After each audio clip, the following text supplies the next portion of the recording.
बदलापुरातील 2 शालेय विद्यार्थिनीवर लैंगिक अत्याचार करणाऱ्या आरोपी अक्षय शिंदेला अटक केली होती।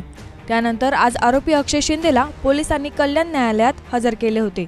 या प्रकरणी आता कोर्टाने महत्त्वपूर्ण आदेश दिला आहे। आरोपी अक्षय शिंदेला 24 ऑगस्टपर्यंत पोलीस कोठडी सुनावण्यात आली आहे। कल्याण न्यायालयातील न्यायाधीश V.A. पत्रावळे यांच्या दालनात ही सुनावणी पार पडली।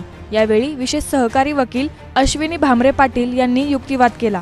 यावेळी पोलिसांनी आरोपीने केलेले कृत्य याबाबत तपास करायचा असल्याचं सांगितलं। पोलिसांनी आरोपी अक्षय शिंदेला 17 ऑगस्टला अटक केली होती। त्यानंतर न्यायालयाने 21 ऑगस्टपर्यंत त्याला पोलीस कोठडी सुनावली होती। यानंतर आज पुन्हा आरोपीला न्यायालयात हजर करण्यात आले होते। यावेळी कल्याण न्यायालयाने तपासाअंतर्गत 24 ऑगस्टपर्यंत ही पोलीस कोठडी वाढवली आहे।